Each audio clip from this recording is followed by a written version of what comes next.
Hey, I just got back from lunch. Did you finish that report yet? Well, not exactly. Still working on it. I'm not finished just yet. I got a little sidetracked, but I will get them to you first thing this afternoon. It is first thing this afternoon. Well, yeah, I understand that, but I mean, I am working on But it. I'll have, what do you mean that the report isn't finished yet?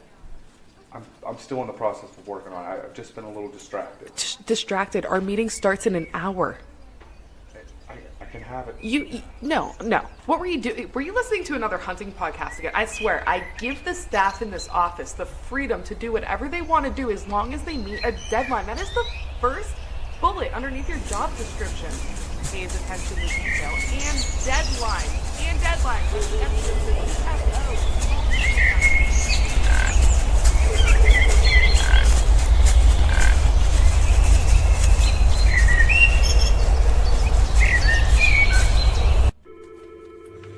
Dude, are you even listening to me right now?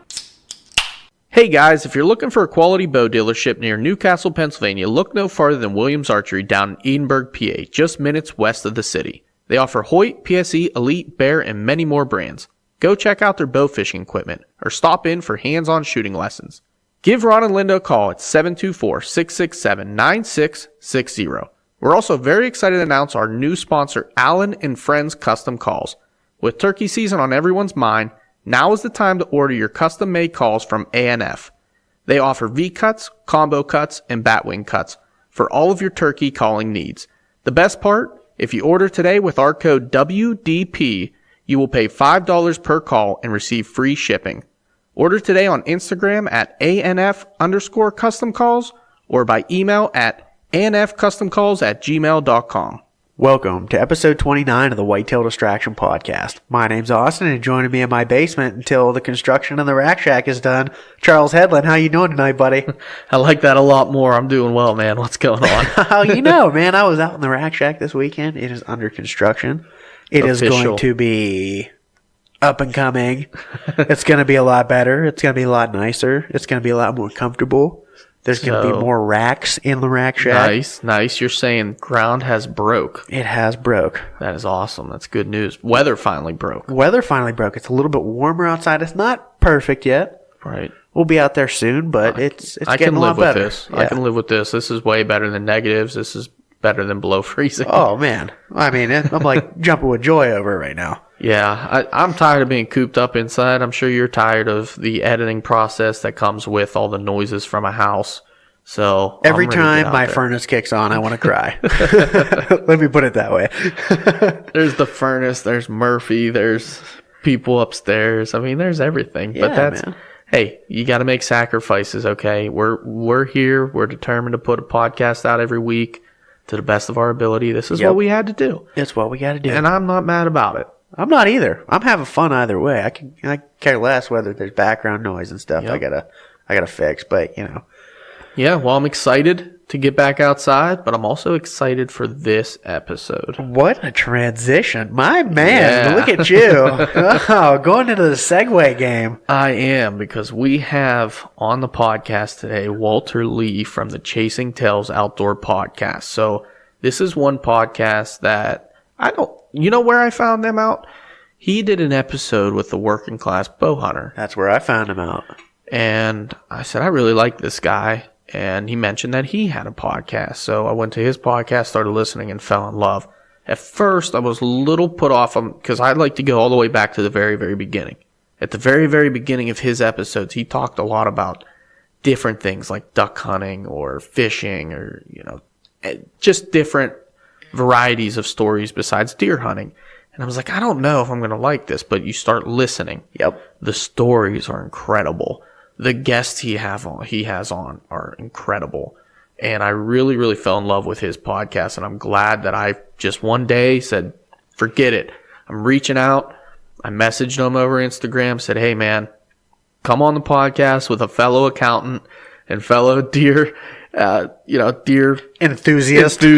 Yeah. I can't remember how I worded it, but I was like, and come talk some whitetail hunting with us because we want to see what it's like down in Florida compared to PA. And I'll tell you what, right off the bat, I knew it was going to be a good episode because when you were messaging him, I saw it pop up on my phone and I creeped on it. and you two were kind of conspiring. You were going to dude, I blew it. You guys were going to mess with me a little bit, and I was really excited about that, and I knew he was just going to be a super cool dude. And yeah, I blew it. The opportunity was there, and I got busy at work, so I didn't get to answer his message fast enough, and you saw the notification. When I gave him your number to call in for the podcast, he's like, does Austin know I have his number? Can I mess with him? I should message him. That, what did he say? He said, I'm going to message him and say I'm your number one fan. That's right. And before I got his message, I got your message. Yep. That said, if he says that I'm his number one fan, I'm going to frame it and put it on my wall.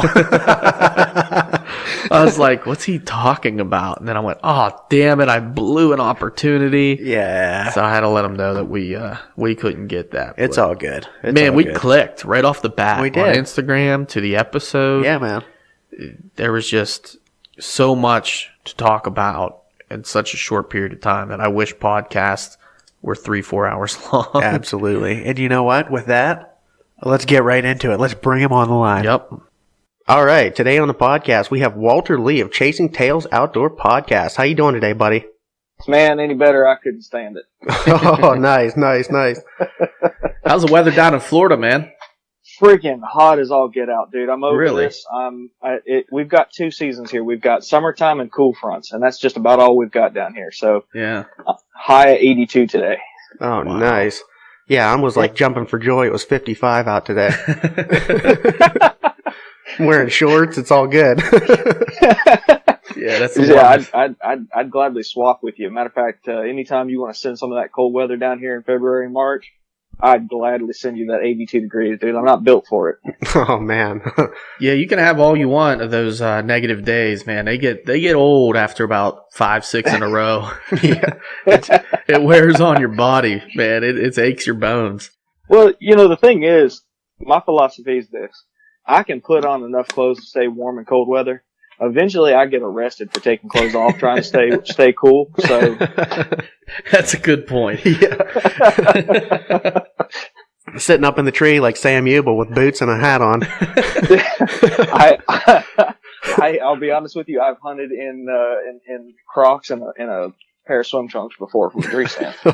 Oh, man. Were they camo swim trunks? No, man, they weren't. They were bright green, man. But everything down here is bright green, so it ain't a problem, Oh, man. So I have a confession. I actually bought my first pair of Crocs, and I'm ashamed of it because I've been talking a lot of shit on Crocs. Mostly just because of their price point, but I saw a post on Instagram the other day from the Lindsay Way that they were on sale at Bass Pro Shop for like $24 free shipping, and I went, you know what? I got to do it eventually. I used to talk shit on the iPhone before I got one, so so I'm wearing them now. It's the first time, and I'm a little impressed. I'm not gonna lie, but I'm ashamed to say it. People hate on Crocs, man. You watch the boys from Land of the Free when they do those Western tours. Yeah. Everywhere they go, they've got Crocs strapped to their backpack. There's a reason. Oh, man, I'm telling you, I've been wearing them for a while, and I preach about the Crocs and socks. I wear them all the time. He always makes fun of me here on the podcast. Hold on now. I'm not. Just so the listeners are clear, I am not advocating for Crocs and socks. Thank you. Wear the Crocs just like they are. I don't know if you wear flip flops and socks at the same time, but that's a negative. No. Thank you, Walter. And that's one of the biggest pet peeves of mine was the Crocs and socks, man. I was like, no, it turned me away. I can't do it. When I grew up in Southeast Georgia, we had a couple.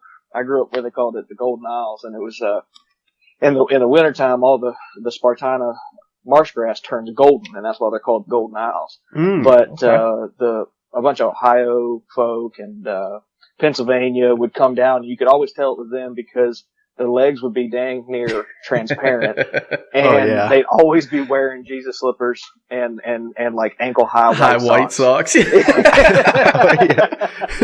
Would you call them Jesus slippers? Yeah. I don't know. It's probably not PC. I probably shouldn't have said that, but oh well. Dude, I call them Jerusalem cruisers. Oh, that's awesome. That's awesome. I'm gonna steal that, dude. Yeah, man, go Absolutely. For it. I have the best image in my mind right now because I've seen like a dozen people Just like that. Oh yeah. And you'd always know it. I'd be out there fishing on the pier, and we'd be catching stuff, and here they'd come looking at you, and it's funny because they're looking at you like, okay, well, he's not wearing socks and Jesus slippers, so he can give me directions. So they'd walk up and be like, oh, hiya. Can you tell me where what? I'm like, yep, come on. Let's go. You know, like, you see that big oak tree down yonder? Okay, you're going to make a right there, you know. Like, you know, I like that Yankee accent. Experience down here. Yeah, I liked your Yankee accent you did there. I don't. I tried. I think it turned out a little more Canadian than it was supposed to. Oh man! So you grew up in Southeast Georgia, then, huh? Yeah, I had a pretty cool childhood, man. I spent my childhood days in New Orleans, and about the time I was 12, we moved to the Golden Isles of Southeast Georgia. And I was fortunate enough to be homeschooled on about a 1,300 acre island in the marsh. Sweet. Wow. Yeah, so I'd hunt and fish morning and evening and do schoolwork in the at night or midday. And I had just a jam up time, dude. That was just a once in a lifetime kind of childhood. It's a good time. Yeah, that sounds awesome, man. I'm pretty jealous, honestly. Mm-hmm. Yeah. My wife, I tell the stories to her all the time. She's not a big outdoorsman at all. And she keeps telling me, I every once in a while I'll write down like a little story and send it to her. And she's like, you really need to put these into a book, because it was so, backwards in how it was. And I don't mean that in like a redneck, you know, how the South's always called backwards. You know, you married your sister if you're in Alabama, but it was more of like, it was old school, dude. It was real old school. You didn't have cell service down there. You know, the houses were built in the 50s, but they were built for hunting and fishing. It was a hunting and fishing camp. And I grew up with like a BB gun in my hand, shooting rabbits and squirrels in other people's front yards, and no one cared. It was like straight out of Ernest Hemingway's books or Robert Rourke's books, and it was just so cool, man. I was, you know, looking back now, I see just how good I had it, but at the time, it was just normal to me, you know. Yeah, definitely. That's, oh man. Yeah, I wish I had about an acre of timber and goldenrod field behind my house that we built tree cabins in, and we had BB guns all my life, but we were shooting robins and blue jays. Oh, God. You know, that's all the damn birds you weren't supposed to be shooting. Exactly. Yeah. It's funny, man. Growing up there, I always wanted to be somewhere else, and I'm kind of sad by that, because, like I said, looking back, I didn't realize how good I had it, but I always wanted to be up in Pennsylvania or Ohio or Michigan or Wisconsin, because all the reading materials that you had, you know, back then, the internet, I'm not that old, but, you know, the internet wasn't a thing like it is today. You didn't just, you know, I wonder how to change my brakes and Google it. Yep. You know, Google wasn't even a thing. So you had, like, you know, the Field and Stream would come to your house, the Outdoor Life would come to your house, and you'd sit there and think to yourself, God, you know, they just got it so good in Pennsylvania. They got a rut. They've got trout and fields. Man, I've never even seen a plowed field before, because in Southeast Georgia, you just don't have that. You got rows of pine trees, you know, so. Yeah.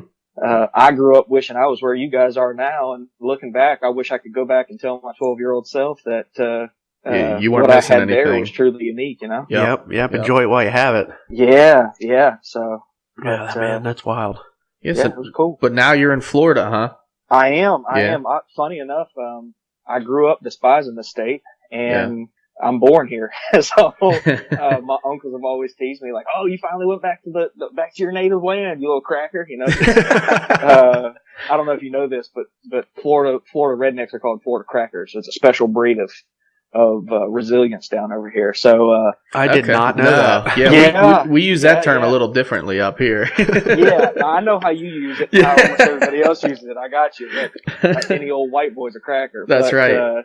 No, down here, the Florida cracker, dude, it's a way of life. It's a really weird balance between some kind of homesteading and just an utter blue collar resilience to thrive and find a way to make everything happen down here and just live off the land. It's cool, man. And I'll tell you something, anywhere where you live off the land and it's 90 something degrees for 3/4 of the year, I tip my hat to you, because that's a lot of sweat, man. That's a lot. Yeah. There's a couple guys I met. I was hunting some national forests, and these jokers, they, man, I'm taking the podcast in a direction maybe you didn't want to take it, but go for it, man. I'm cool with it. I met Steve and Jim two generic names. And these guys were the epitome of Florida cracker. They quit their job every year in August, and they go out in the national forest, and they basically set up a homestead out there. They got their F-250s circled up like a thing of wagons, and they've got a camp in the middle of it. I shit you not, this the honest to God truth. And they sit there the entire bow season and hunt the entire bow season for whitetail. Now, I don't know what the weather's like in October there, but it's 90-something degrees here at the high in October. So those jokers are out there in tents with no AC. They got a river running by, but it ain't any kind of cold water. And those jokers live out there off of whatever it is they can shoot, from small game to hog to whitetail, for an entire month out of every year. And then they do it again in the middle of the summer for hog. It's crazy. That's wild, man. I bet they smell real good. Yeah. Just jumping that river. Brand new nickel. Oh, man. It's copper penny, man. They love it, man. They geek out on it, and that's what they do in July and August, or July and May and July, for the entire month. They don't quit their job. They just quit working. You know what I'm saying? They just take like a leave of absence. And the employers, a lot of your working labor around here, your blue collar type jobs, I mean, it's just expected. Like, oh, Steve, he's gonna be gone in June. Don't ask him for nothing. Yeah, seriously, there's got to be something to say for that, though. I mean, that's really Commitment. just going out and living out there and just having fun and doing what you want to do. That's awesome, honestly. I mean, I'd love to do something like that. I don't know. You say that, man. I think after about 3 days in this heat, no shower and whatnot, I think you might be changing your tune right quick. But yeah, that's true. So see, you got to do it like I did it. I lose my job right about a month before hunting season comes around. I'm like, I'm looking, and then you just collect a little bit of unemployment. You hunt for the entire hunting season. You get out there every day, and then after hunting season's over, you go back to work. It works out great. I need whenever your job comes available, I'm gonna keep my eye on the classifieds up there, and I might be moving because I need that lifestyle. Yeah, it was actually really awesome. I mean, that was probably the first year ever that I got to hunt almost every single day, and it was like, man, I can't wait to retire, because this is what it's about right here, just chasing whitetails. And, man. Yeah, he got laid off this year. Right before the season, and I know I'd just be sitting at work, and he'd be like, "Hey, look where I'm at!" I'm like, come on, man. Oh man, he was living through me a little bit. I had to bring him in with me and be like, "Hey, man, look, this is what you're missing, but hey, you're with me. Here's some pictures. You're in the stand with me." Yeah. By the way, can I have some money for dinner tonight? Exactly. It's like, what are you guys having for tonight? I'll be over. No, actually, it works out good because my parents live right next door to me, so this is not my problem, not my choice. However, it works out great because anytime you what do you want for dinner tonight? The wife asks, and I'm like, well, let me just ask my parents what they're cooking. So regular old everybody loves Raymond up there. Exactly. It couldn't be better. I just go over anytime I want and bump in, be like, hey, you guys got any food? That's awesome. It works out great. Oh man. Let me go back to something real quick though. You were talking about Florida and Georgia. I think that's just like a natural rivalry there. But I believe you're a Bulldog fan, aren't you? Oh, through and through. That's brother. what I thought. Through and through, man. So now you're living in the enemy. You're behind enemy lines. Kinda. I mean, the Panhandle doesn't belong to UF. It belongs to FSU. Yeah. So there's no bad blood between FSU and UGA. The last time they played, we whooped them pretty good. And I think that silenced things for a little while. But I'm a diehard dog, dude. I've got a countdown clock here. I think it's 242 days until kickoff. So nice. Wow, you are pretty diehard. Yeah. Well, the only thing that keeps me out the woods every once in a while is if there's a big game, the UGA, UF Georgia Florida game or something like that. That'll keep me out the woods. But by and large, I mean, there's not much else that keeps me on my Saturdays from being out there chasing whitetails or ducks or something. So, boy, that's what I like to hear. Man. Yeah, we're lucky because Pitt hasn't really been competitive in the last 10 years, so we ain't got to worry about it too much. The Pitt-Penn State rivalry games were pretty good, but even that James anymore. Franklin. Yep. So it is what it is, but I can't stand that joker. Yep. Oh yeah. I'm not a big Penn He was State a Vanderbilt fan coach at all. before that, and he was one dirty daggone coach, man. That's Yeah. Yeah, but Anyways, this ain't a college football. No. It's gonna turn into one real quick if we don't change it. That's right. So let's go back into it because we kind of skipped a little bit of, we know where you're from, but we never touched what you're doing right now for a living. So if you want to get into that a little bit. Yeah, well, I am an accountant for Florida State University right now. I am currently pursuing my dream of becoming a full-time podcaster like you two. That's right. And That'd be awesome. But yeah, I mean, really, I live a pretty basic life. I'm an accountant for FSU. I podcast periodically and drop out some content there. And my ultimate goal is to get my CPA and be self-employed so I can podcast more regularly, because there's nothing better to me than talking to other people about the outdoors. Yep. I couldn't agree more. Yeah, absolutely. Especially coming from a fellow accountant. Yeah, you sent me that message. Yeah, I was actually knee deep in a financial report, and I saw that accountant come through. I was like, you know what? I'm gonna take an extra minute and talk to this guy. Yeah.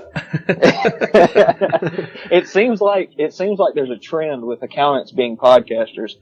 Brian Call from Gritty Bowman, or formerly Gritty Bowman, he was a accountant. You got Randy Newberg, he's an accountant. Us too.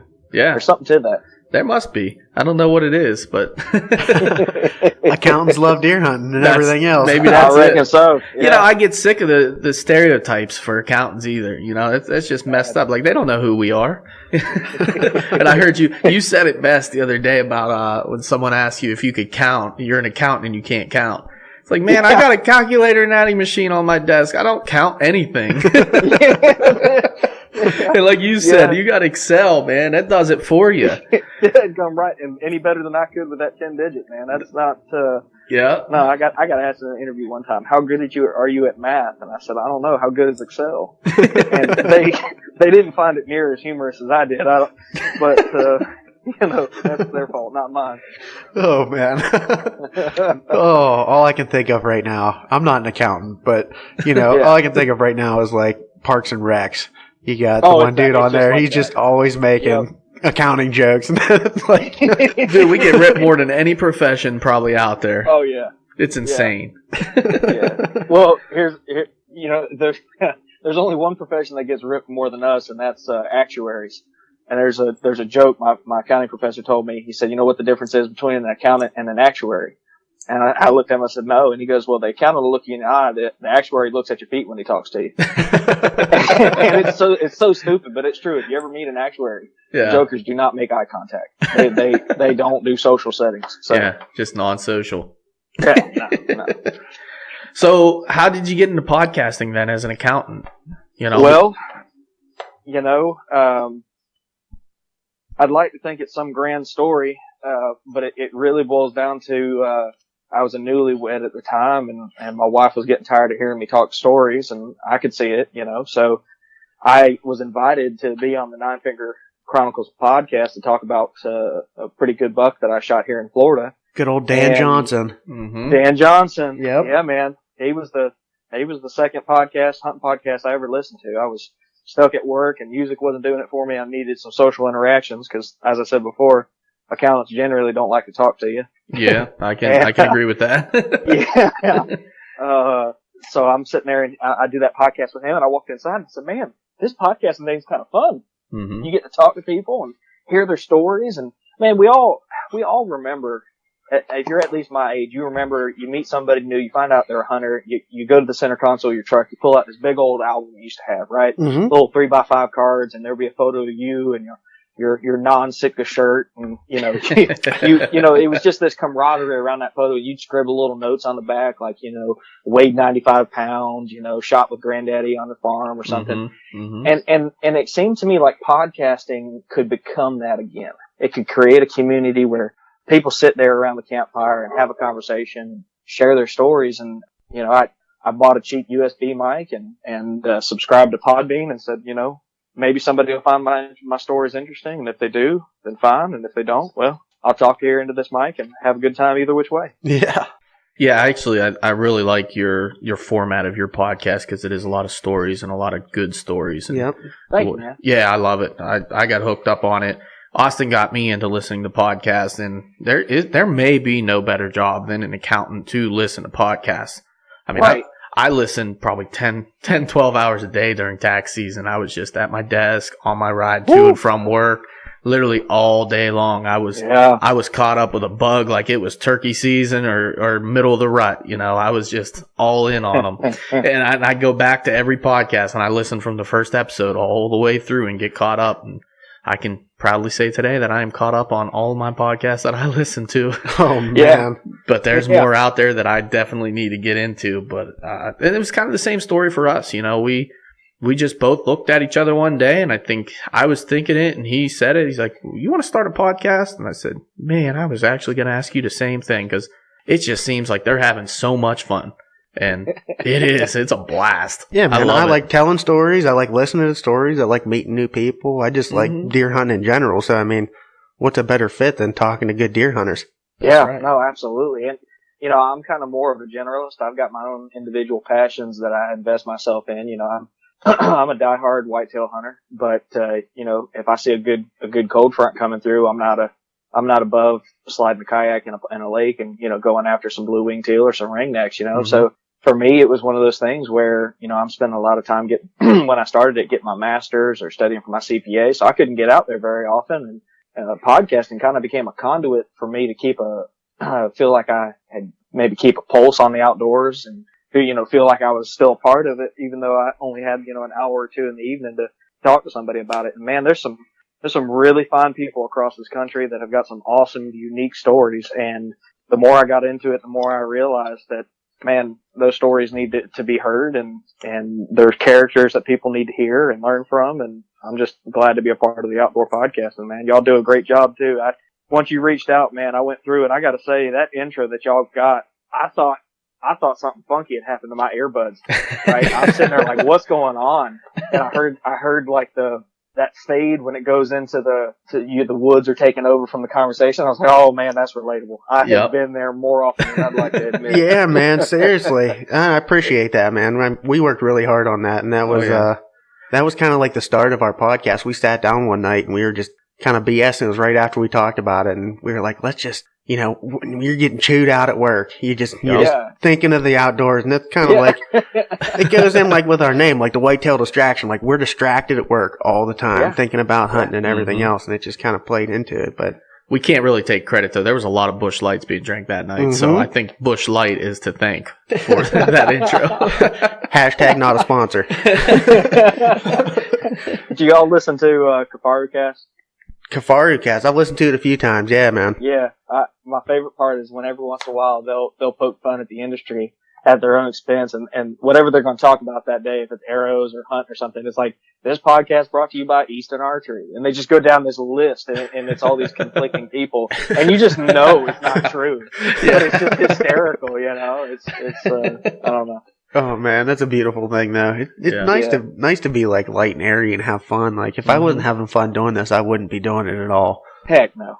I've got too much else going on now. Oh yeah, man. And it's fun meeting guys like you. I mean, I've noticed reaching out to people and asking them to come on the podcast, even if it's just Joe Smo, nobody killed a big deer, we want to hear a story, or reaching out to somebody like John Eberhart, somebody that's actually in an industry like a legend, and everybody's just so friendly. It blows my mind sometimes how willing people are to share and just really tell their stories and open up, and I think it's just an amazing thing. Yeah, if asking permission to hunt on someone's land was easy as getting someone on a podcast, I'd have a lot of land to hunt. Like you just mentioned the word podcast and like, podcast? Oh yeah, I'm down for that. That sounds like a good time. Well, and if you get connected with good people, I think you sent me a message that said that your favorite episode was one of those ones. I think it was Taylor Chamberlain. I think I responded and said, you know, if I had $1 for every laugh of my own laughter that I had to edit out of that so that it wasn't just utterly disrupted, I could be a full-time podcaster myself. And that's the whole point of this, right? I mean, it's laughing, it's have a good time. Maybe you learn something. Maybe you just entertain. You know, it doesn't have to be serious all the time.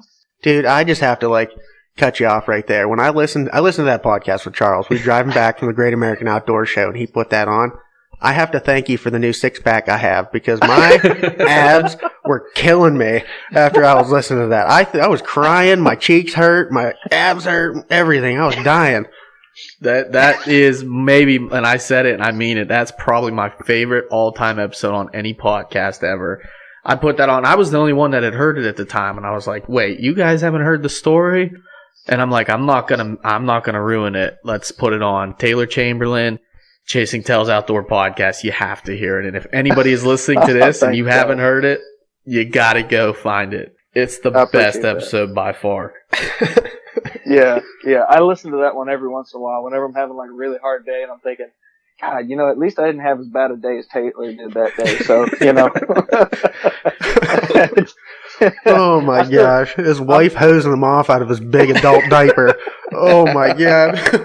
Dude, I was hoarse. After that podcast, I had to go in there and like drink something to soothe my throat. I was laughing so daggum hard, man. I never expected it to go.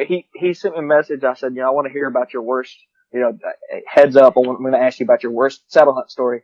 And he goes, do you really want the worst one, or do you want me to give you a PC one? I was like, oh, it's music to my ears, so I'm not going to ruin it for everybody, but I never anticipated getting into that. Mm-hmm.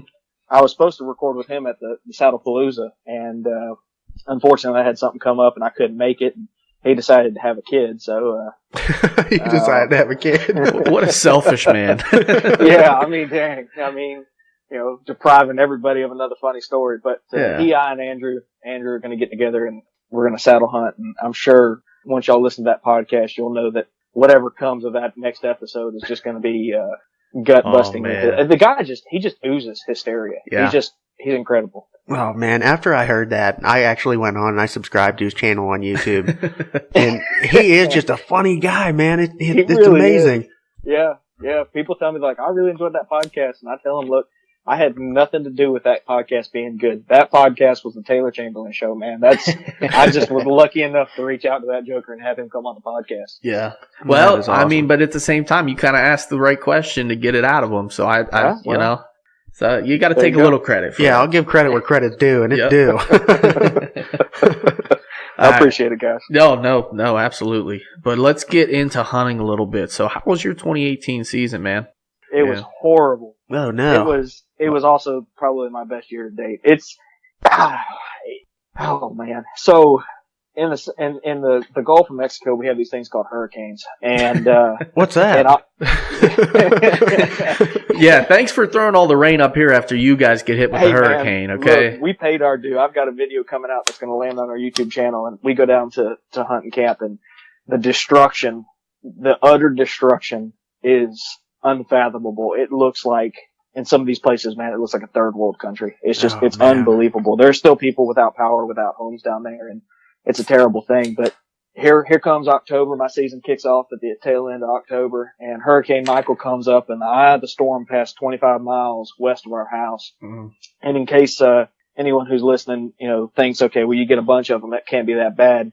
This thing was 1 mile per hour away from being a Category 5 hurricane. It was the second most powerful core on a hurricane since Hurricane Katrina. Now, the difference is Hurricane Katrina was a larger storm, and it actually dissipated as it made landfall. Mm-hmm. This storm actually maintained being a hurricane all the way over North Georgia.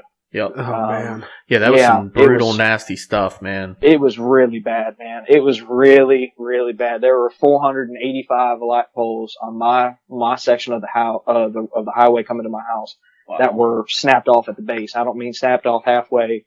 They were picked up, drugged through the woods and just dumped. You couldn't even see the power line. I've never seen anything like it in my life.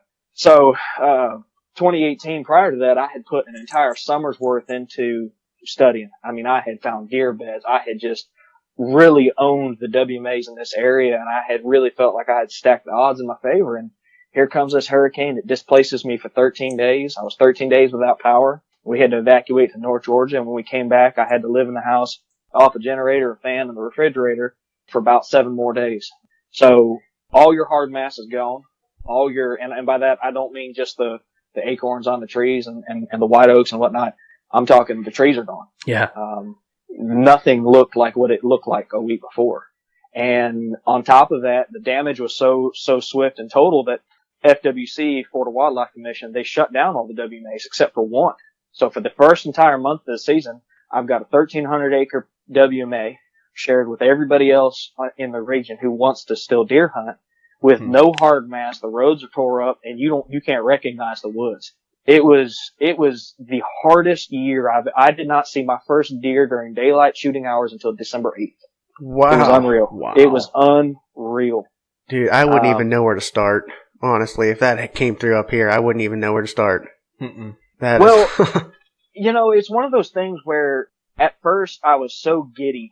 I was just over the moon just to be hunting after 13 days, being displaced to kind of try and resume life as normal. I was also starting with the saddle. So I had all this, anticipation, the new bow, new saddle, all this stuff. And, so I was just happy to get out there, but man, reality set in real quick. And about November, it was starting to get really, really discouraging. And it was starting to realize that maybe my opportunities would be limited. So for the first time since I was 16, I volunteered to put the bow down. I've been bow only since I was about 16 with little to no exception.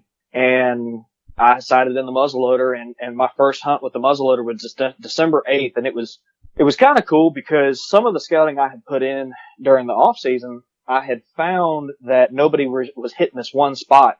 And I can go back and show you the text message that I sent Chase, my co-host. I said, in June, I said, look, I found a spot. There's nobody here. There haven't been deer tracks. There haven't been there haven't been, footprints from other people. No car tracks. There's no tree stands hung back in this area. There's no trail cameras back in this area. It's just an ugly area from the standpoint of if you walk into woods, you're not naturally going, ooh, I could envision a deer walking through this area. But I had a gut feeling then that there was a good chance, a better than not chance that all the pressure in the other areas was going to throw these deer into this one section. So December 8th, I go back in there, and from that moment forward, I didn't go a single hunt to the end of the season in early February without encountering a buck. Wow. And it was awesome. I had deer chasing underneath me. I had bucks chasing does and grunting. It was just an awesome tail end to the season. And, very last hunt that I hunted with Chase, that was the last hunt of the season. I was hunting a WMA that I had got drawn for a quota hunt. And I picked the wrong tree. I walked down into a swamp bottom. I had a good gut feeling that there was going to be a deer moving through this swamp bottom. Got down in there, found the deer trail that I expected to be there based on looking at maps. Found a tree, and it was about 4 or 5 yards too close to the trail and a little bit exposed. And I thought to myself, man, you got to back off this trail or you're going to end up screwing the pooch. Well, screwing the pooch was backing off that trail because the next closest tree was 30 yards away. Ooh. And 30 minutes before the end of shooting light. Now, I'm going to be very conservative on this because I've been told that I exaggerate. And it's true, I do exaggerate. But conservatively, very conservatively, I had a 100-inch 8-point walk out. Now, for Florida, that's a monstrosity of a buck, especially on public land. And he came right down the exact trail, passed by the tree that I would have hung at originally in at 13 yards from it, perfectly broadside. But because I had picked the tree that I was on, I received no shot, and I had to watch that deer walk right down that bottom about 150 yards into the sunset. It was like a Western movie. He was just gone over the horizon. There was no turning him. In fact, he went past Chase. I don't know what Chase was doing down there, but Chase was down that taking way. a nap. Buck walked right by. So, that was the tail end of my season. And for a lot of people, that have them down in the dumps, man. But you got to remember, with everything I had against me, not seeing a deer till December 8th, to the year before that being skunked on public land as a whole, and then to be within one bad decision. And that bad decision not being, do I move now or not? It's just picking a tree, which is so innocent. It's such it could go either which way kind of thing. It's a game of inches. And, that time the buck got real lucky because he had his nose to the ground. He was oblivious. He wasn't turning. I grunted. I smacked a tree trying to get him to stop. I couldn't turn that deer. He didn't want nothing to do with it. So I hung my bow up, eating tag soup, but, I'm going into next year rather optimistic. Yeah, because man, I think I've kind of figured this area out. That's a beautiful thing, man. I'm rooting for you next year. That sounds like you're going to be on some good bucks next year. Let's just hold off on any more hurricanes, and you should be all right. Whew, I don't know. See, here's the deal. I think if a hurricane doesn't come through, I'm gonna have to change my game plan up. Yeah. Oh man. The last 4 years, we've been strafed by a hurricane every year right before bow season for the last 3 years. So I'm starting to get too adjusted to hurricanes, I think. Right. So when does your season come in then? Your bow season? Well, that's a complicated question. Florida is a unique bird in that there are 4 zones here. Okay. And if you wanted to and you were crazy enough to hunt, you could hunt deer from July 4th to February 17th in the state of Florida. Wow. Yeah. And the other claim to fame, and they just put an end to this, and I'm quite happy they did, but up until and through last season, you could shoot 2 deer a day with no end in sight. Mm-hmm. No way.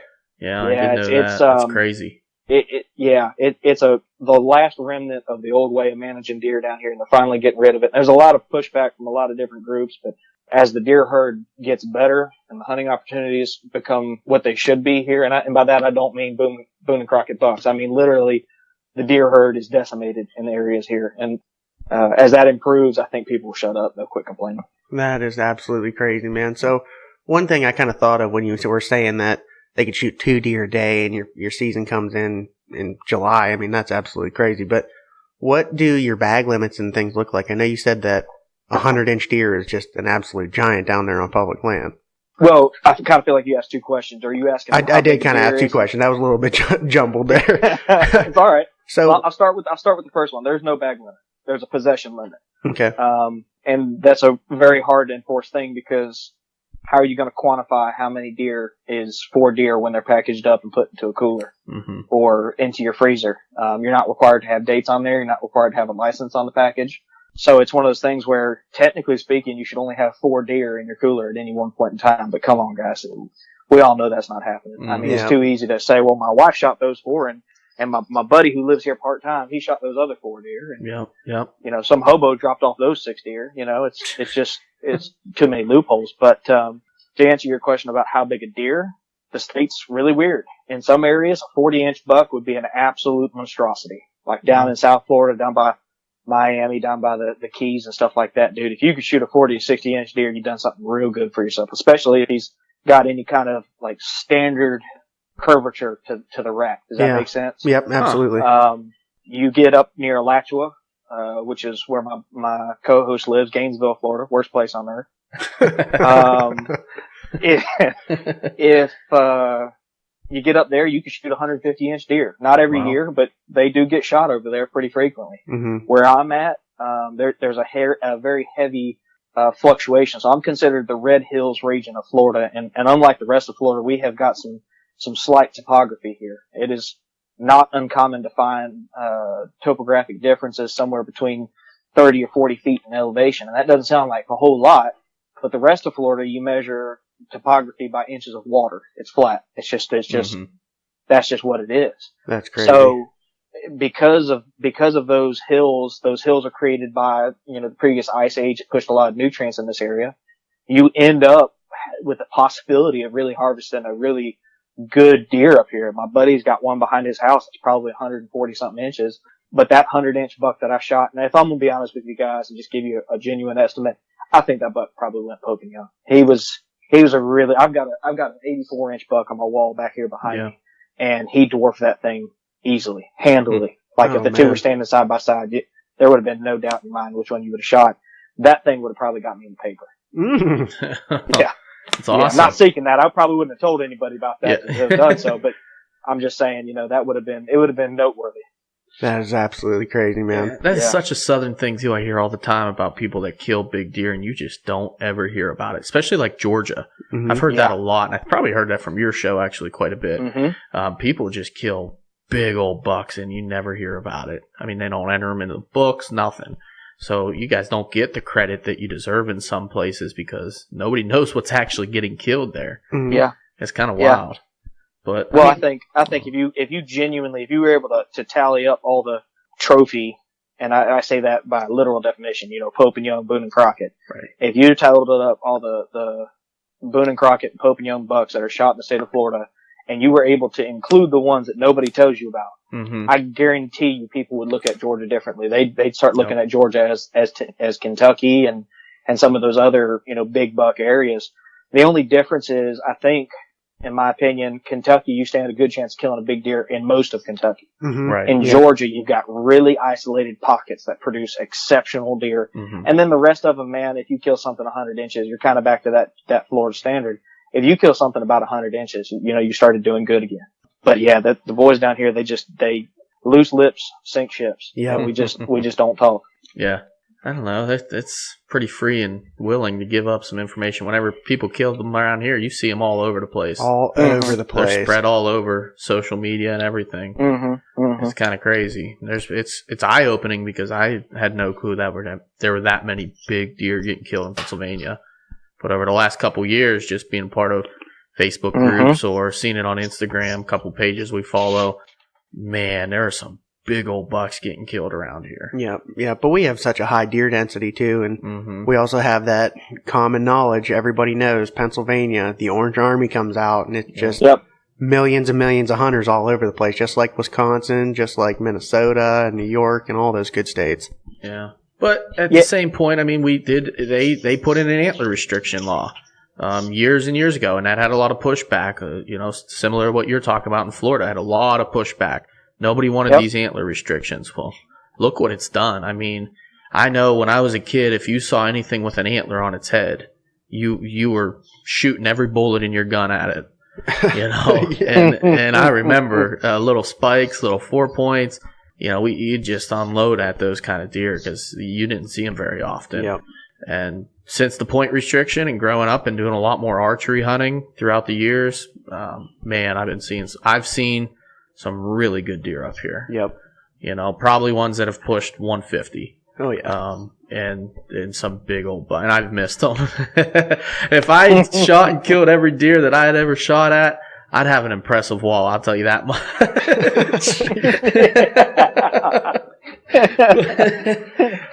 Man, but that's not good. Out of curiosity, what's an antler point restriction look like up there for you guys? So we actually have two different variations throughout the state. A lot of the state, it used to be 3 points on one side or 4 points on one side. Now we live in an area where it's 3 points up. Yeah. So it doesn't include the brow time. Right. So I got you. Mm-hmm. Which is really nice because when it first came out, it was 4 points to a side. Yep. Which was really, really hard. And that kind of, I remember when I was just over I was like 17, 18 years old, and I'd see those deer that come through. And there's little basket racks that you'd see, and I'm trying to fill my first buck tag ever, but I can't make out a brow tine. And all those deer then are now legal in today's rolling that they do the 3 up. Yep. And they take out is there a brow tine, is there not a brow tine?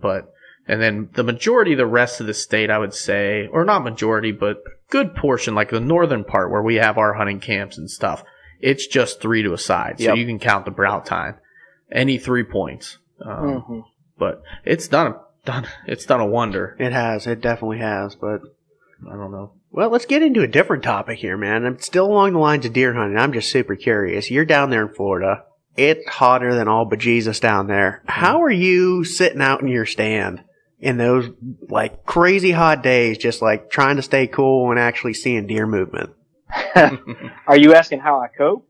Yeah, how do you cope with it? How do you handle that, man? Like, you got a little portable air conditioner you're taking in the stand with you? No, man. There's a hard, fast rule, and anybody who knows me and comes to my house understands this. My house stays at 70 degrees, and I don't turn the heater on. So if it gets cold enough to make the house colder than 70 degrees, you best put on some clothes, because I don't get cold fronts very often, and I'm going to embrace that, and I'm going to enjoy it. Because realistically, there's not jack diddly you can do besides just be a little bit off your rocker to go out there and hunt in 95-degree weather. And it's one of those things. There's certain things you can do. I pack a lot of water in. I always take one Nalgene bottle in that's just, room temperature water, and that's for major drinking. And then I take a Nalgene in that's got ice in it. It's majoritarily ice. And then I just let the heat, I hang it up in the sun. I let it melt off, and I sip on that to keep my temperature down, because dude, it's freaking brutal.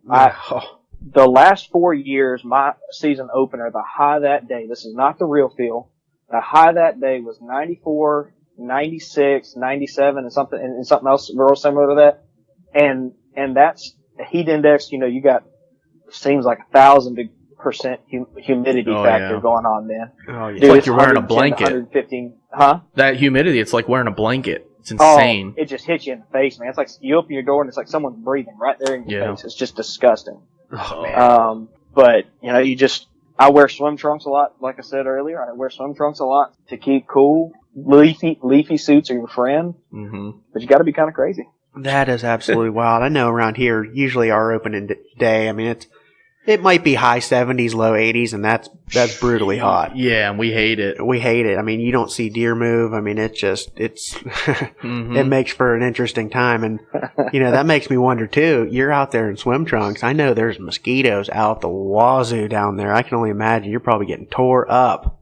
Dude, if the smartest thing I could have done was bought Thermacell stock when I was younger, because by this point, I will have at least broken even on my gains and the amount of Thermacell stuff that I've bought. I mean, I do not hunt without Thermacell. I just do not do it. If I forget my Thermacell, I don't care how perfect it is. You could tell me you've got a 190-inch Florida buck coming into the stand every day at 7:45 a.m. If it's in Florida and I don't have my Thermacell, I'll catch him the next day, man. I'm just not doing it. I mean, I've got a friend of mine that got hit by West Nile, and he can't hunt anymore because his short-term memory is so bad that he would walk out to the woods and, it was like his memory reset, and he'd turn around and try and walk back to the truck, and about halfway to the truck, his memory would reset, and he wouldn't be able to know where he was, and they had to rescue him via search committee a couple times, and that was the end of his hunting, and that ain't happening. Oh, That's crazy, man. But it just ain't it ain't just the mosquitoes down here, man. I mean, everything down here wants to kill you, or bite you, or get a piece of you to take home, from the mosquitoes to the freaking ticks and red bugs. It's just the gnats, the hornets. Oh my God. If I climb one more tree and it's got bald-headed hornets at the top. Ooh. Man. Yeah. If you got time for a quick story. Dude, for it. I got a funny one for you. Yes, sir.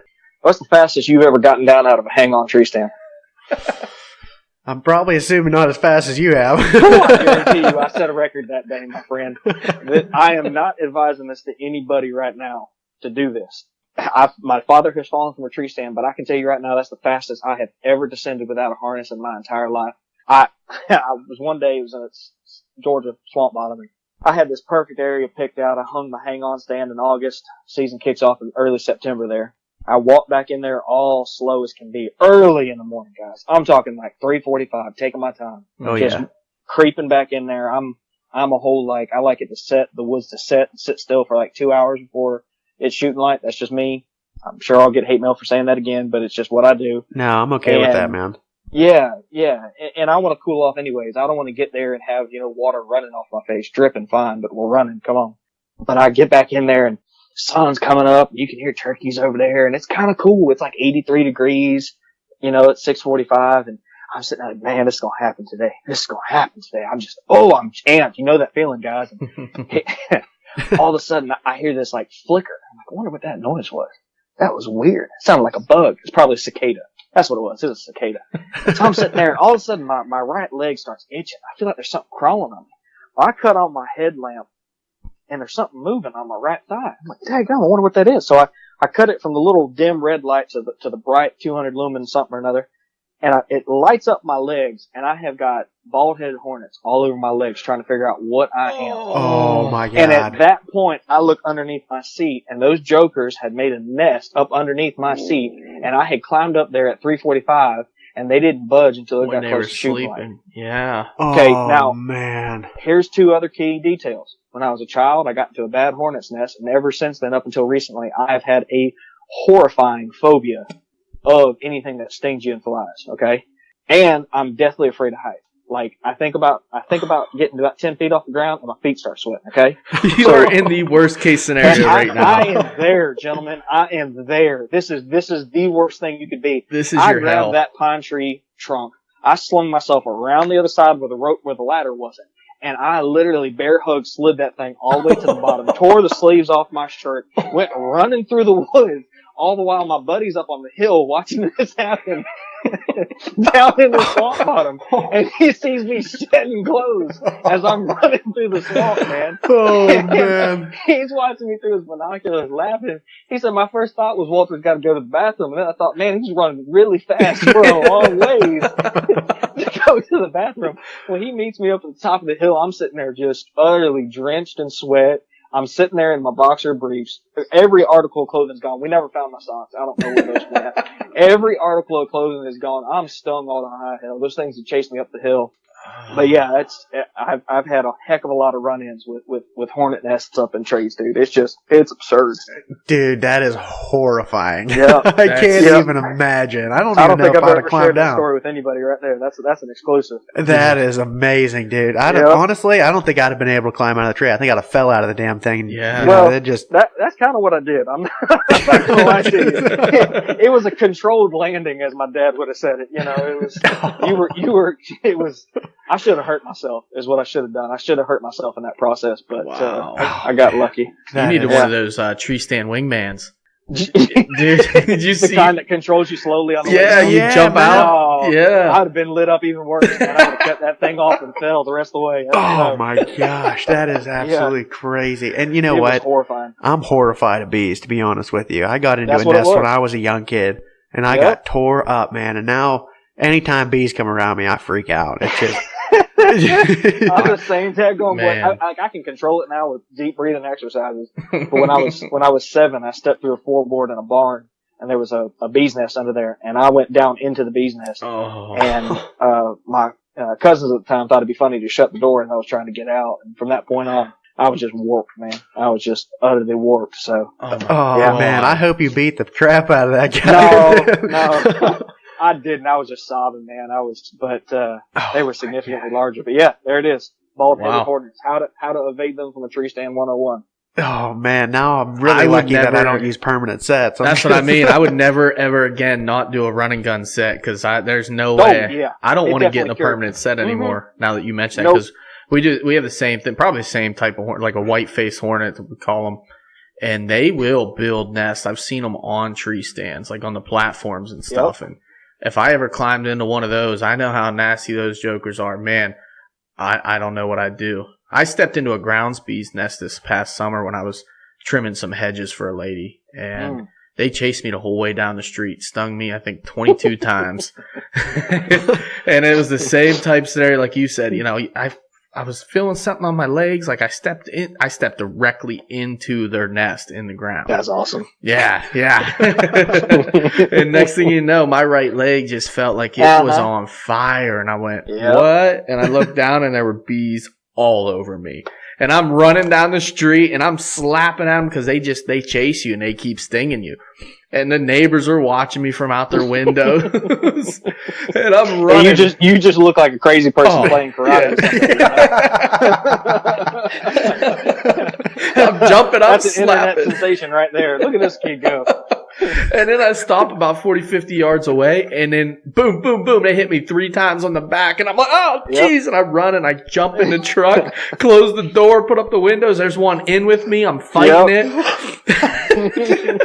That was the best analogy I ever heard in my life. I'm dying over here. Crazy person playing karate. Yeah, Oh my god. You're swinging and just Oh, losing it was your mind on bad. something that's just not there for everybody who's watching. Oh my god. Oh, I'm crying.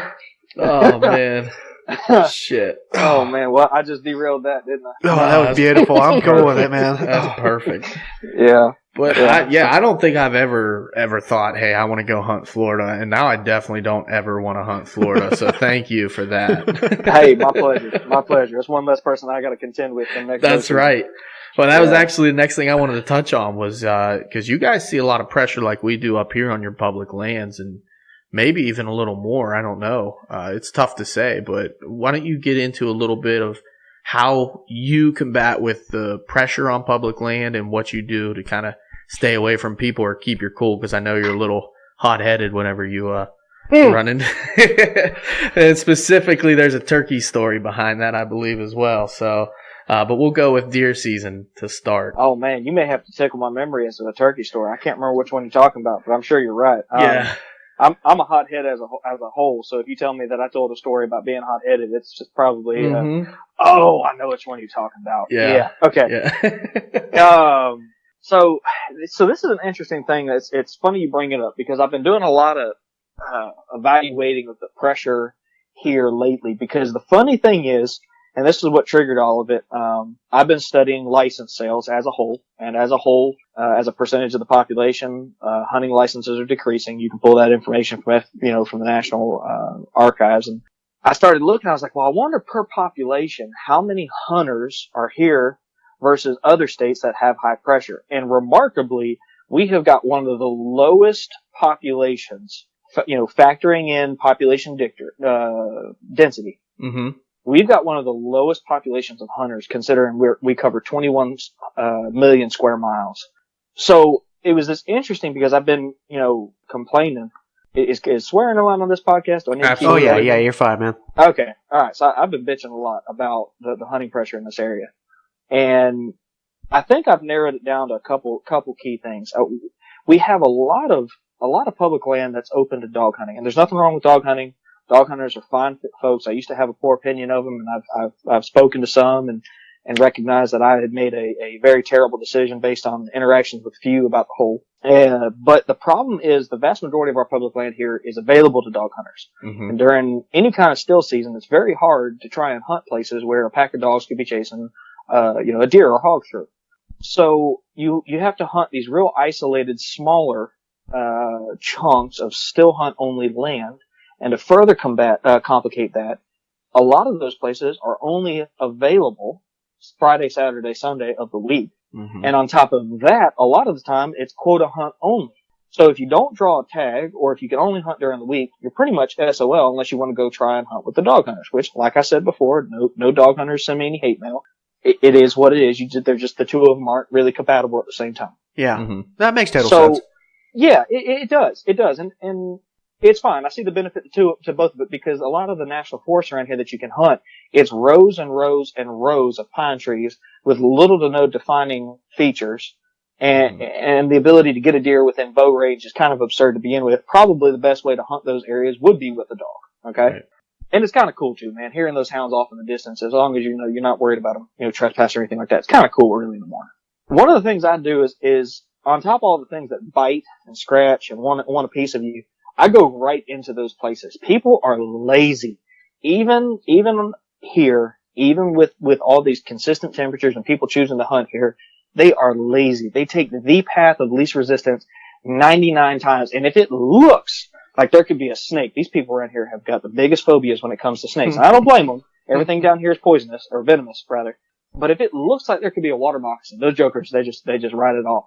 And I have found some really neat little hammocks that sit maybe a foot or two above the water so that they stay dry, and they'll have pine trees growing across the top of them, so it's a nice quiet area. And the thermals are darn near perfect. They just swell around that island. So you're going to know something's coming before it ever gets there. Oh, yeah.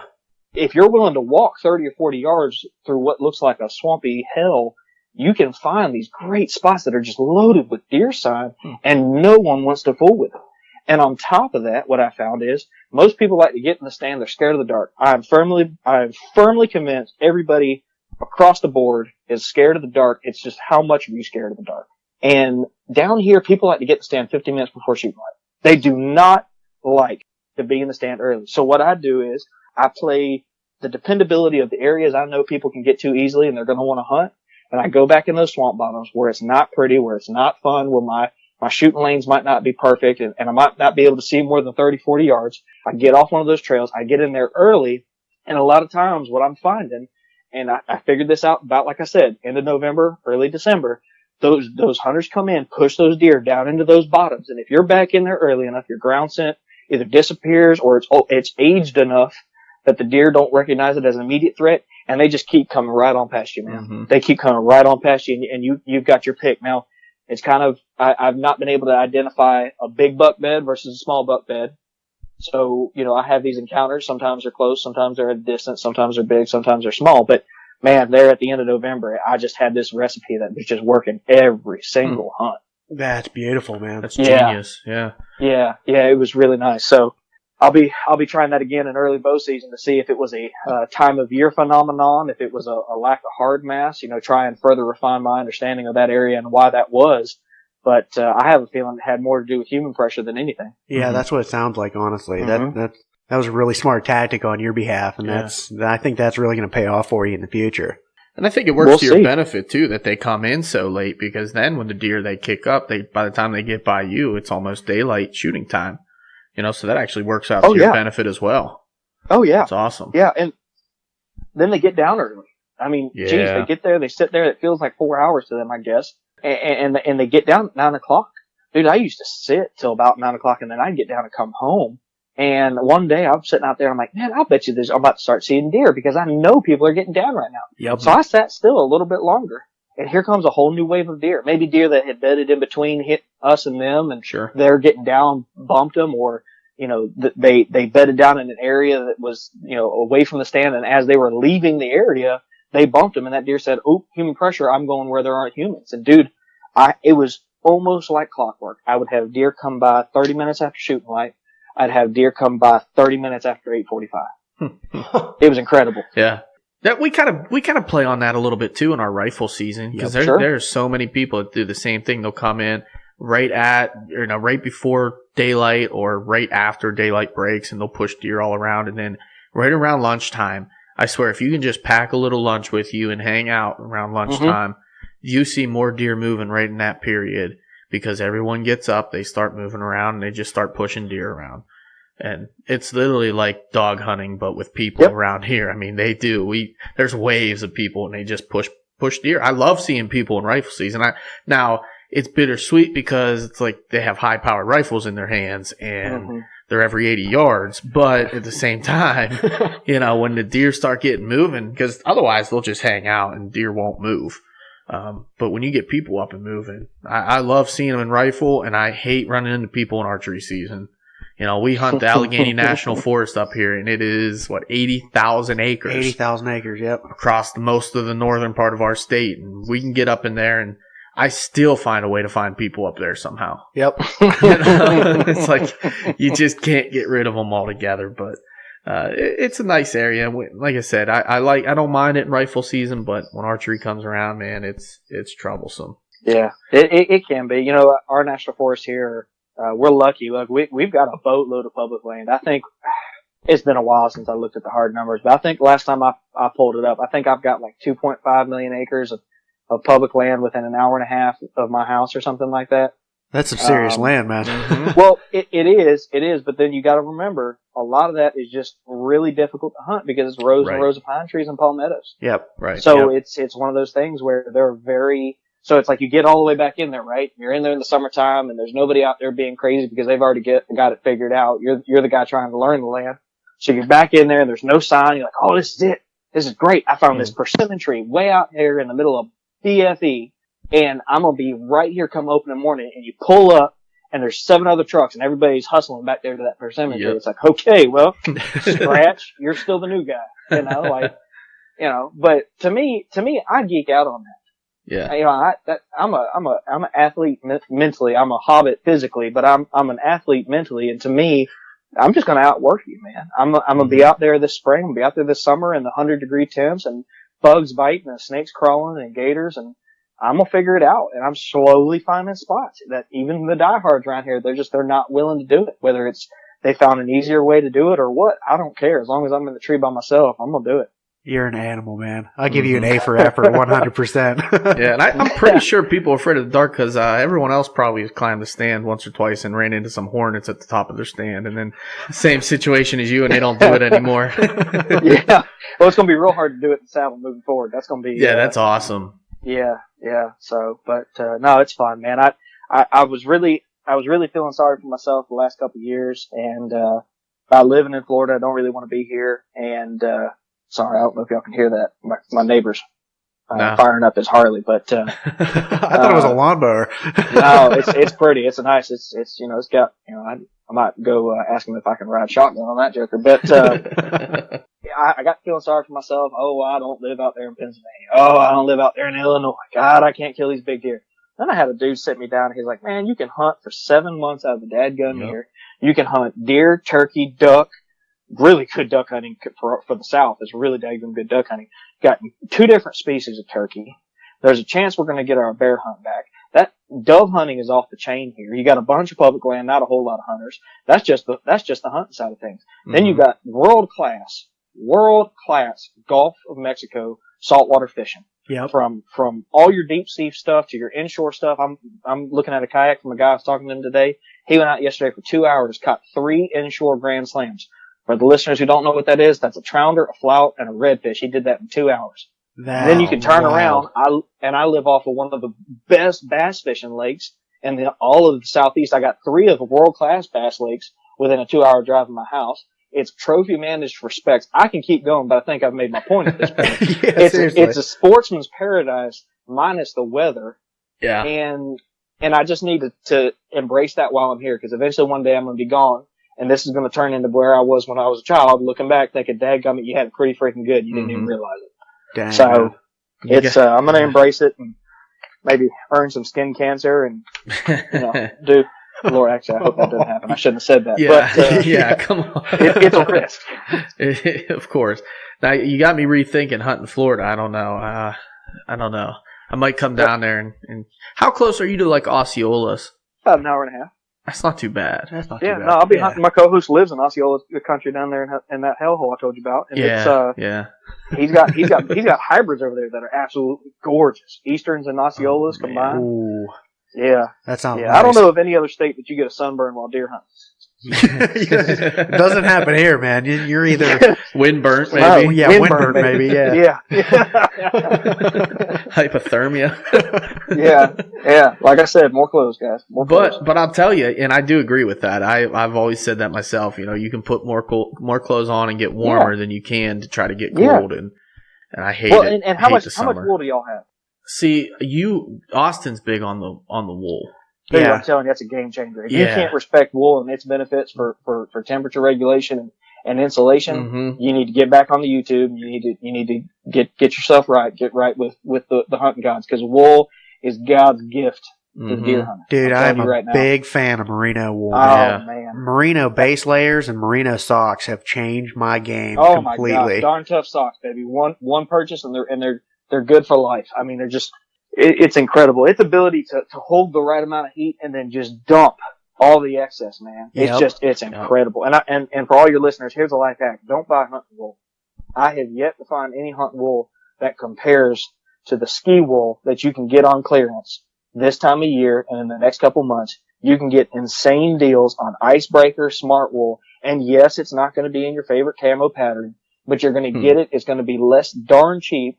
And it's going to last much longer than any outdoor wool that you've had today. It's incredible. That is solid advice, man. Sure is. I wrote that down because I've been looking into it, and that's the problem. You try to get wool from like a hunting brand or something, they're so expensive. Yep. And I definitely got into the merino wool socks more recently, and they are a game, especially with the rubber boots that I wear. I was running into issues. I'd walk in far distance, my feet would sweat, then I'd sit in my stand and my feet would freeze. Throw them merino wools on. Even when my feet sweat, they just stay warm. Yep, it insulates when it gets wet, man. That's 85%. It retains 85% of its warming properties when it's fully saturated with water. That's absolutely incredible. Yeah, I'm telling you. Yeah, I wear it down here. I wear the First Light Smart Wool or Arrow Wool. I tried that out this year, and I was blown away at how well it helped me regulate my temperature here. Blew my mind. Yeah. I will go. Every season, my base core layers will be some variation of wool from this point moving forward. I will never be caught not wearing wool, dude. Absolutely, man. And an Icebreaker, for everybody who's listening, they've got like 110 weight wool, which is just incredible. And the way they weave it, it doesn't lose its shape as a lot of other pure wool properties do. You get it wet, you stretch it, it doesn't want to come back together. So a lot of companies throw elastic in there. Yep. Yeah, that blend. Yeah, they do that blend, which is fine. It still works pretty well. Yep. But my whole philosophy is that there's a company out there that's already got it figured out, and it can be 100% wool. Until somebody changes my mind, I think I'm going to be converting the majority of my wool layers to Smart Wool Icebreaker or something like that. Yep, no, absolutely. And I agree with that First Light action, man.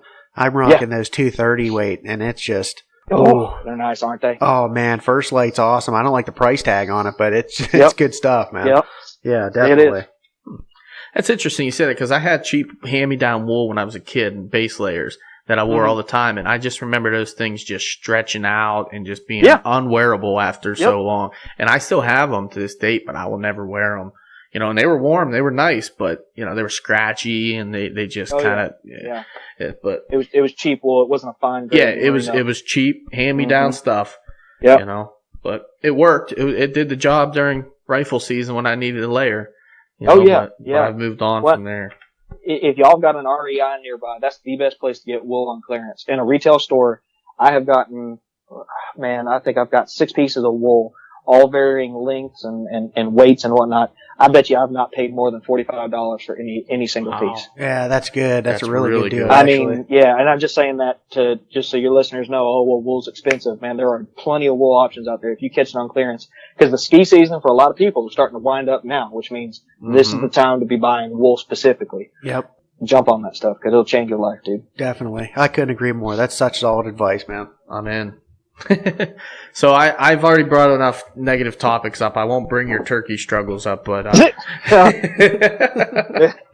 there's nothing that's whooped my behind worse than a turkey. Yeah, but and you know what? I was also thinking too. You were mentioning about how long you can hunt. That you don't want to come to Pennsylvania, man. We only get like 6 weeks of an archery season. Our prime archery season, 6 weeks long. And then we get an additional, 2 weeks after Christmas. Yeah, late season. As a late season extended. And by then it's usually negative temperatures and we don't want to go out either. But, I'm kind of leaning maybe some, turkey hunting down in Florida in a couple years. We'll see. That'd be cool. You've heard about how terrible it is to hunt public land in my area, but if you want to risk it, come on. I'm always up for a challenge. I like having fun. yeah. If you can laugh, you're in for a good time because I'm a dang fool when it comes to being out there, dude. I'm always finding something to laugh at, normally myself. Yep. That's a beautiful thing. So we're getting up there on time, man, and I know you got to get back to studying for your CPA and all that, and I really appreciate you coming on and spending some time with us. I had a blast. But I want to hit you with some rapid fires, maybe real quick, if you don't mind. Absolutely, let's do it. All right, let's start off with your favorite guest that you had on your own podcast. That's a tough one. How about this? I'm gonna say this is the podcast is the one that I laugh the most. I'm not gonna say favorite because I don't know I could pick one, but I think obviously Taylor Chamberlain. That was the most unstructured podcast that I had a genuine agenda to go into, and just it all got blown to hell. So good answer. All right, so the next one then, the best advice you ever received from one of your guests on your podcast. Boy, okay, so this is a good one. I think it was Jordan Barnes. It could have been Jordan Hotchkiss. That's the problem. You have too many Jordans on the podcast. You can't remember which one's which. And they're both supreme turkey hunters. I mean, both these guys kill turkeys on the ground with a bow with no blind. I mean, they're just incredible turkey hunters. But one of them told me never invest more into a turkey than it's willing to invest in you. If that bird quits talking to you, or if he reduces how much he talks to you, well, think about it like dating. If a girl quits texting you, next, you just move on, right? I mean, you quit texting her too. And I kind of taken that approach to everything that I do in life. And when it comes to the outdoors, it's just, learn how to invest your time and to get the right results. I think was the method, the moral of that message he was giving me. And, sometimes we get too fixated on a single deer, a single piece of property, a single type of tactic or way about going about it. And I think, to be a supreme outdoorsman, which I am a far cry from, is being flexible and being willing to, take it as it comes. Absolutely. Yeah, no, I couldn't agree more with that. Solid. All right, so then what would be your best advice to give to a new hunter just getting into, let's say, bow hunting? Don't watch any TV. Don't watch any YouTube. I would say listen to podcasts. Mm-hmm. And I would say go find you a book written by Robert Rourke, Fred Bear, Howard Hill, Ernest Hemingway. The guys that really taught you how to hunt. Because realistically speaking, a lot of what you see on TV is meant to sell you something, man. It's either to sell you their hunt, their way of hunting, the products that buy that brand, and there's nothing wrong with that. That is some darn good TV.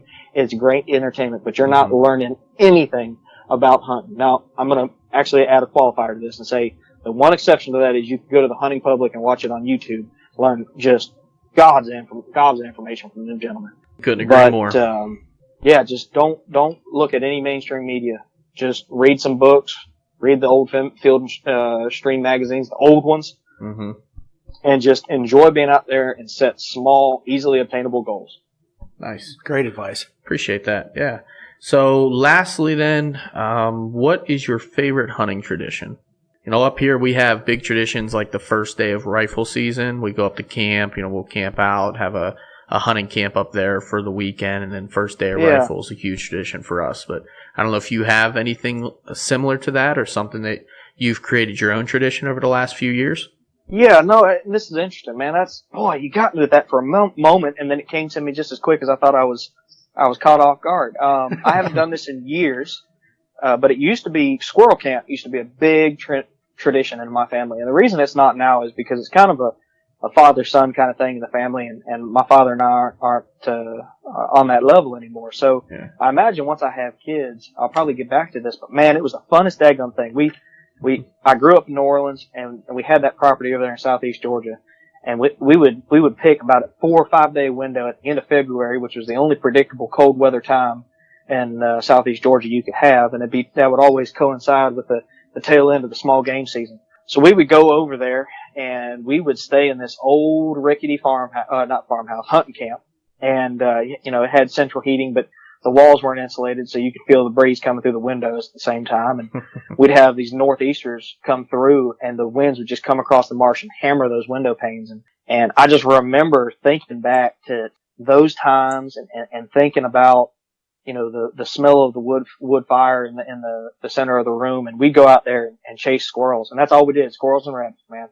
We never got a rabbit, but we had a darn good time shooting tree rats out till we were blue in the face from the wind. And we'd go home and make squirrel and rice and squirrel and dumplings, and we'd bring back home. But that was that one family tradition that we had at the tail end of every season. We'd go out there and do squirrel camp. So I might have to start that back up with me and a couple of my buddies and find some place to pitch a tent for a couple of days at the tail end of February now that y'all brought that back up. There you go. Beautiful. There you go, man. And we have plenty of rabbits up here if you ever want to come kill some rabbits with us. We got the beagles and everything. We love chasing rabbits, man. Do not tempt me with a good time. And I mean that. We love hunting us some rabbits.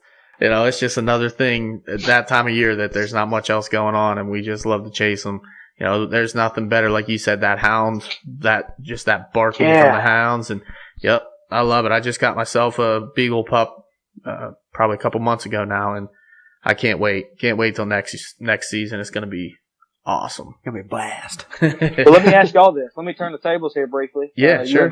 You invited me to via text message, so I'm gonna take you up on your offer. A tradition of mine, now that I'm thinking about it, for every one of my podcast episodes, is I always ask a person some variation of the same question. And since both of y'all listen, I've had to get really creative these last few minutes to figure out what I was going to ask you, because you're probably prepared for this. All right. So here's the deal. What one single piece of advice would you give your earliest podcasting self about getting into hunting and fishing podcasts? And what would you tell yourselves when you said, "Hey, let's do the Whitetail Distraction podcast"? Man, you put a nice little twist to that. Yeah, man, that was right there off the cuff. Oh man, I don't know, Austin. You wanna start with that? I would say have an open mind. Honestly, just really look at what the topics are about, and if it's something that you're interested in, even remotely, dive into it and see what you have to say about it. So my first thought here would be, and we kind of covered this even, don't be afraid to ask people that you want to have on your show to come onto your show. I think when we first started off, we were very intimidated by the big names that we hear on other podcasts, and we were afraid to ask people to come on. And more now we're doing it. We're just like, man, we're getting such good feedback. Let's just, let's ask this person. And we've had really good positive feedback from everybody in the industry. So I would say start off right off the bat. Don't be afraid to ask people to come on your show. And that just comes from maybe more the podcast side, but like to starting the podcast as well. I don't know, man. Your answer was better than mine. I just want to start off there. Yeah, I mean, I guess maybe I should just end there. Maybe I should just end it there, because I mean, we just kind of jumped into this thing. It was, something we both love to listen to, and we love talking deer hunting. So let's just, that's my answer. That's what I got, man. That's what's up, man. It's always interesting to hear people's variation. It's funny. Sometimes people come on the show and they're like, "Oh, I know what's coming." And I'm like, "Okay, well, it's time to improv because not asking you the same question, you know." It's funny. I didn't prepare for that at all, by the way.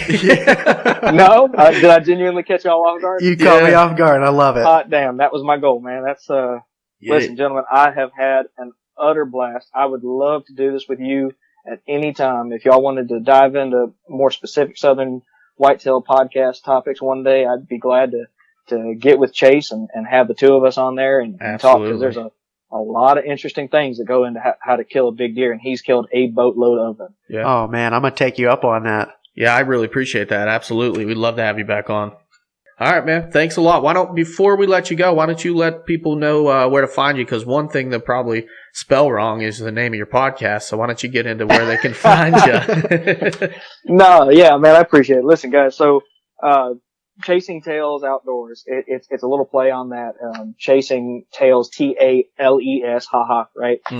But the emphasis on that's important, because for me, it's not really, and this isn't for any of you guys, because there's a place for everything. But for me, it's not about tactics. Mm-hmm. For me, it's not about being informative. I just want to get on the phone. I want to talk to somebody that's got an experience that can enrich my life, maybe inspire me to get off the couch and go scout when it's 95 degrees outside. Mm-hmm. You know, we all need that kick in the butt. And a lot of times we run into people that have awesome perspectives, or they've got information to share, or they're just a passionate person. That passion rubs off on you. And those are the kind of people that we seek to come on. So we're on iTunes, we're on Stitcher, Podbean, Spotify, any place that you want to find a podcast, we are there. Our Facebook page is Chasing Tails Outdoors, and we've got a closed group called Chasing Tall Tales. And that's a closed group where we welcome anybody to come, share their outdoor adventures, ask questions.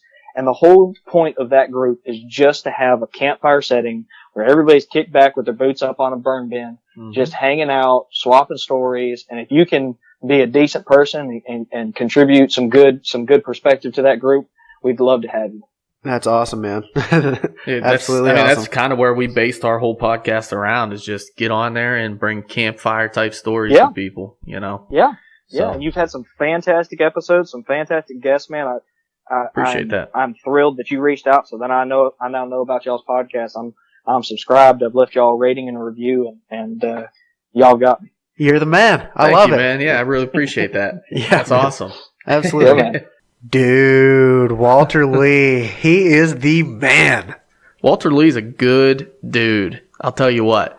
After that episode, and I knew going into the episode that this was going to be a fun one, just through our Instagram conversations and everything else, this guy was going to be a lot of fun, and I was not disappointed. You know, I love hearing him on his podcast, love hearing him on other podcasts, and talking to him personally now, it was like the end of the story in this short book of mine. Oh, man. You know what, though? I'm right there with you. Yeah. I love that dude. He's my new best friend. I'm getting rid of you. He's my new co-host. That's right fine. Now. Listen, that is fine, because when we talked a little off air about him coming on again, he mentioned about his co-host having possibly figured out the new best thing in whitetail hunting. He did, and I'm very curious about it. Yeah, we're not going to blow any secrets, because this was for another off-air. Episode, another time, another place. I can't wait. And we're going to definitely bring him on again. Oh, he was a guest. They're coming on several times. I can feel it already. Mm-hmm. He's going to be a repeater. I really hope he takes us up and comes up here and does some hunting. I know he blew off his uncle for that Colorado trip, but Colorado's a little less doable than Pennsylvania. Yes, sir. You know, Pennsylvania's pretty easy. You drive up here or fly up here really cheap from Florida. Yeah, $100. Yeah, I mean, $100 round trip probably through Allegiant. Yeah. Anyways, I hope he takes us up and he comes hunting with us, because that'd be cool. And I really would like to get down to Florida even and, you know, give him the chance to take us out hunting some turkeys or something. Yeah. Either way, I think it's the start of a good relationship. Heck yeah, it is. Yeah, I'm excited about it. You know, he's a wealth of knowledge, especially if you're even remotely interested in southern hunting. Mm-hmm. Even if you're remotely interested in just listening to another good podcast. He is the main man for when it comes to hunting stories. Oh, yeah, absolutely. I mean, it's in the title, Chasing Tails, Tales. Yep. And that's what he based his main focus on when he first started. And dude, he crushed it. He did crush it. He did crush it. So I was excited to have him on. I had a lot of fun with this one. And his latest episode as well, I'm trying to bring it up right now. He talks to the Sportsman Alliance. This man knows a lot more in depth into hunting than I think a lot of people give him credit for. He's very involved in the Sportsman Alliance and what they're doing in and around Florida and other states. Like Pennsylvania right now, they're fighting for Sunday hunting. Yep. Which is huge.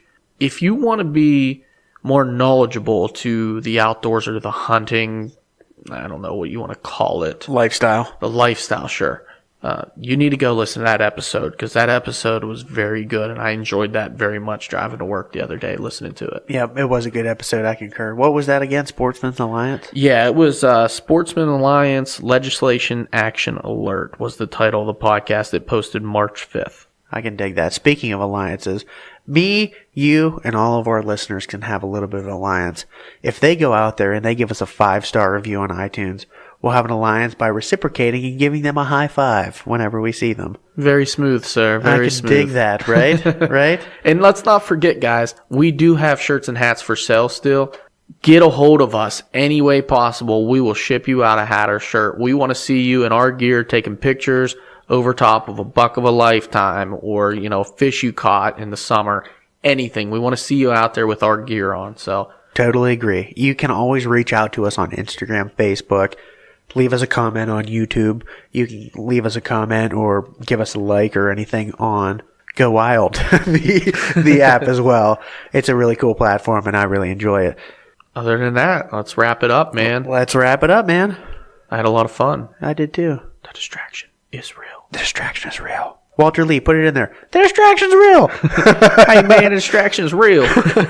Sorry, that's let's my go. terrible Florida accent. Sorry, Walter.